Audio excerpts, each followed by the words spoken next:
This video is brought to you by Miniature Market. Thousands of board games, miniatures, and paints, discount prices at miniaturemarket.com.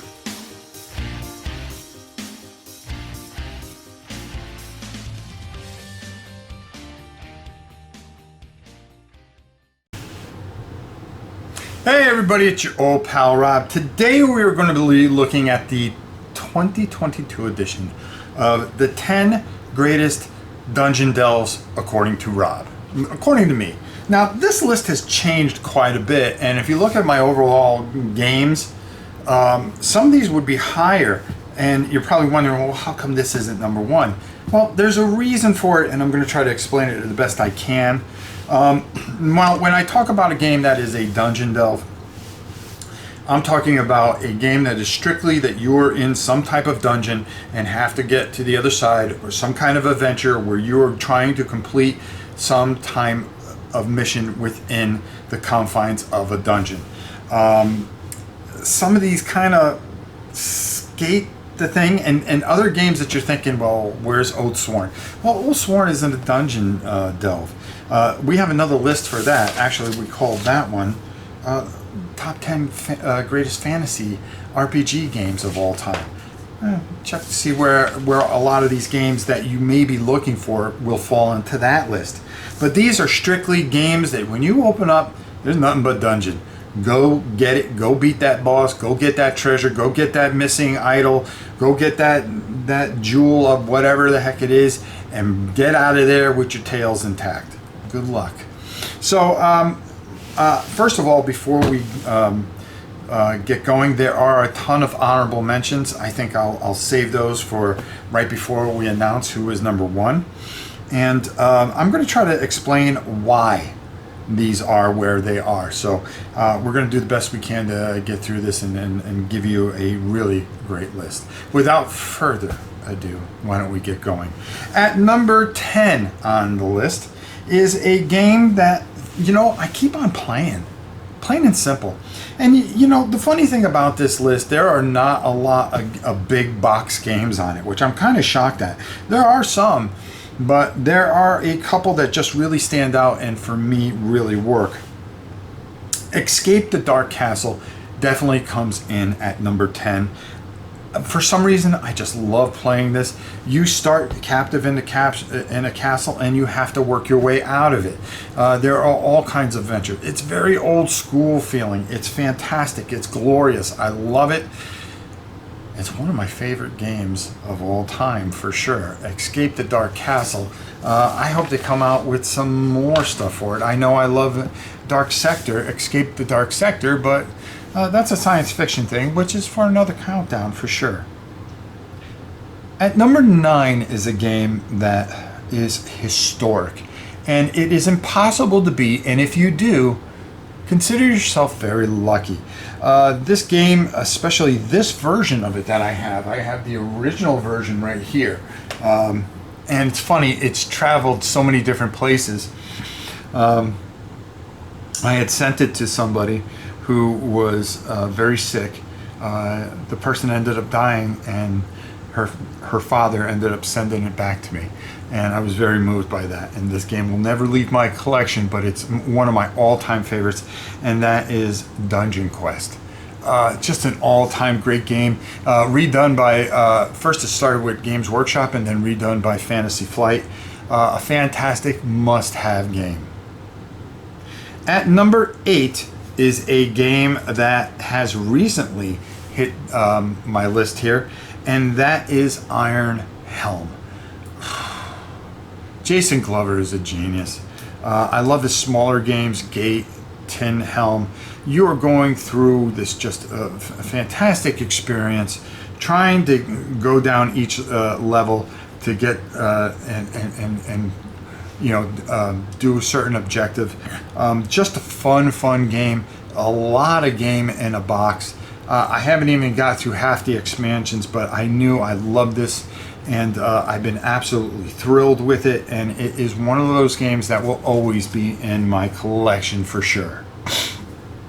At number 7, This one, I really had a tough time putting this on the list because there were other things that I felt that really fit on this list. But, I mean, how could you make a list about a dungeon delve without putting Shadows of Brimstone on here? And I know what you're saying, boy, this is awful low.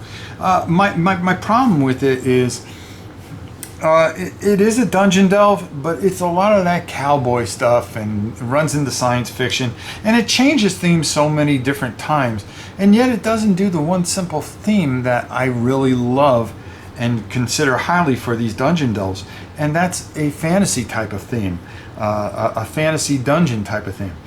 But I had to put it on here because I really believe that this is one of the greatest dungeon delves of all time, and that is Shadows of Brimstone. At number 6, I'm just marking so I don't screw up like I normally do, is a game that I consider probably one of my favorite games of all time. But as far as dungeon delves are concerned, lately, over the last 6 months, my ideals have kind of changed quite a bit. And when I did this list a while ago of my top favorite games of all time, would 4 Against Darkness still be on the top? Probably, but as an overall game. But as far as dungeon crawls are concerned, this one is right in at number 6. It's a great game then to be on this list. And when you hear what I have to say as far as runner-ups and things like that, you're going to realize that this game really is special to me. And 4 Against Darkness is fantastic. A great dungeon delve, a lot of fun, very playable by yourself, but also a great experience with a bunch of other people. And does just a fantastic job. So, 4 Against Darkness at number 6. At number 5. This game I've been playing a lot offline. Like I said, we've been having a lot of internet problems, so I've been playing some things by myself and just really enjoying what I'm doing, and that is D100. And I was contacted by Martin Knight, and they've got another expansion coming out for it, which just makes this game even greater. You are controlling one person, you are building their life, you are venturing, dungeoning, building castles, building cities, all kinds of different stuff. The Dungeon 100 is just a tremendous game by a brilliant man, and Martin Knight is just one of those special people that just does things on another level, and I have to say I absolutely love what he does, and it's just absolutely fantastic. So at number 5 is D100. At number 4 is a game that I've been playing nonstop, and I am shocked at how much I love this game. It is a newer game in my arsenal. These people made me aware of it. They sent it to me, and I have not stopped playing this. I love this game. There's something about it. It has this role-playing feel like nothing else. I'm hoping they make a ton more stuff for this, because I will sing to the top of the hills on how great this is, and I will not stop talking about it. We did a live play from it. I think you guys enjoyed that, and that is Marching Order. Marching Order at number 4. Let me tell you something, this game is just fantastic. You are down in a very tight-knit dungeon. You are in a certain order. You are trying to go through. Different things are going to happen.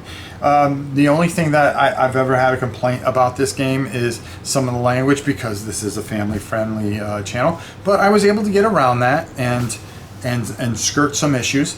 But it broadcasts very well. It's a great game. It's fun. The language thing doesn't bother me personally. It's just I don't want it around my grandchildren or any of your kids. That's up to you guys. If you guys think they can handle it, then hey, God bless you. Right to it. But on this channel, we like to keep things a little safe for little ears. But Marching Order is a tremendous experience, and it's something that you have to play.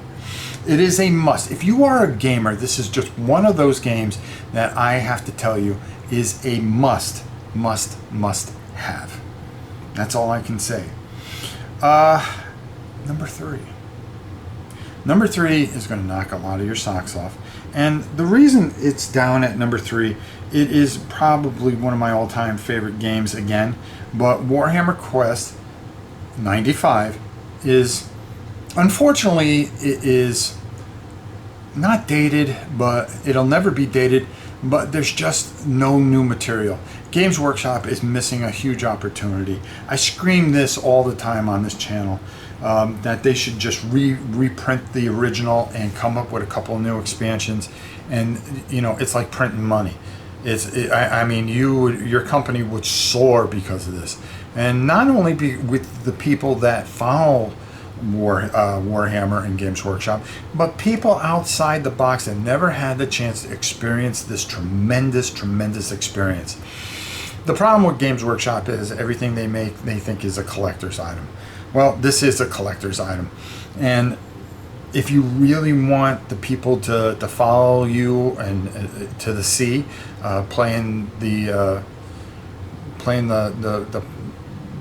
flute, you know, they will follow you. Just print this game. That's all you have to do, and they will do whatever you ask. The same thing with Space Hulk. What can I tell you? But Warhammer Quest at number 3, and it's at number 3 because there's just not enough new material for it. At number 2, this game, I am trying to get back into my thing. It actually, the copy I had belonged to somebody, but I am trying to get the revision copy of this game. But I will tell you, at number 2, this is probably one of the greatest experiences that you'll ever have.